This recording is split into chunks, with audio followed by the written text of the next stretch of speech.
Hi, my name is John, and my research project will be on a genre of video games called idle games, incremental games, or clicker games.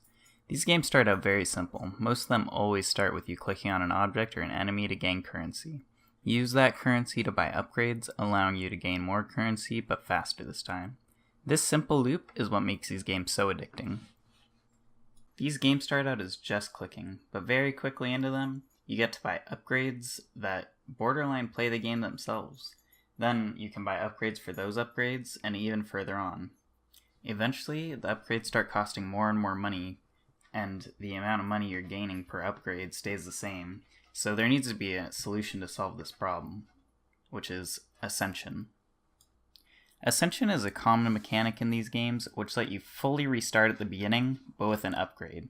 The most basic of games normally have the upgrade just being a % multiplier for what you can get, but certain games, such as the one I'm showing on the screen, have special upgrades that let each run be slightly different. Since these games all have pretty much the same basic principles, one of the biggest and most popular things to do is have a way to subvert your expectations. Some do this by adding in different ways to play the game that aren't just upgrading and clicking. Some do this by adding a unique story, and sometimes by the end of the game, it's not even the same one you started playing at the beginning. People love to be rewarded, and that's the only thing these games do. Every time you reach the smallest milestone, there's normally a bonus or an achievement to make you feel like you've accomplished something, even when all you've been doing for the past hour has been clicking on the same part of a screen.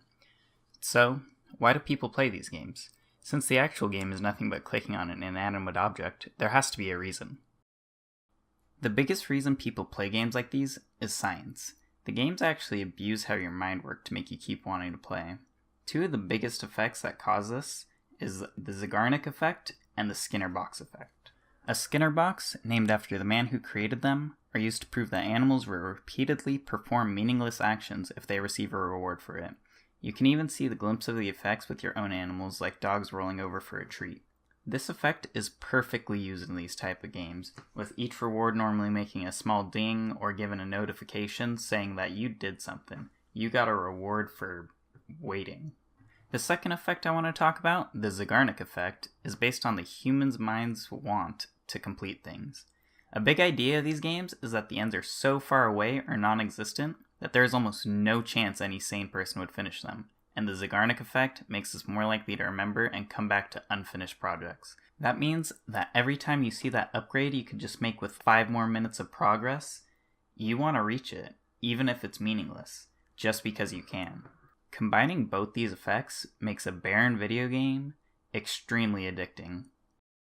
These games have been around for about as long as the internet has existed, and some of the core concepts of these games have led to some very predatory practices.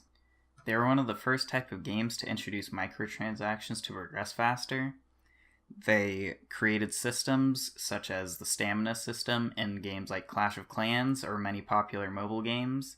It's all an idea to get you to try to spend more money to just play the game.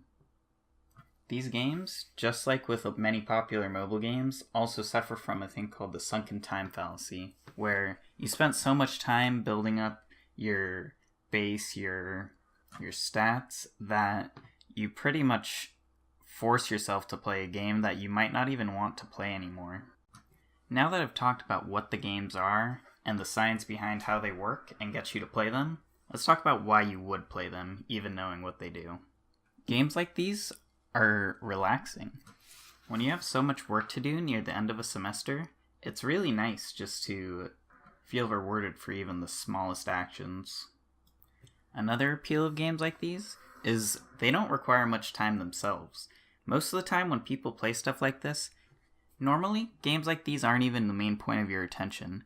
You just have them running in the background when you're watching Netflix, YouTube, playing even a different game. And it just makes you feel like you're getting progress for literally nothing. It's a pretty great feeling. But at least in my case, there's also the problem where even though all those things sound great, you get rewarded for doing nothing, and you don't even have to actually play it, you end up spending so much time just on it by itself, just with like music in the background.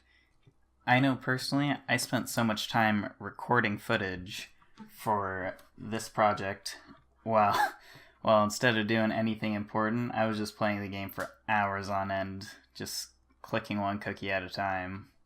So while I do want to tell you what clicker games are and why I like them, I don't think anybody here should actually play them. They are such a huge waste of time, and it really stops you from getting work done. But maybe after the semester's over, you try one out and enjoy it.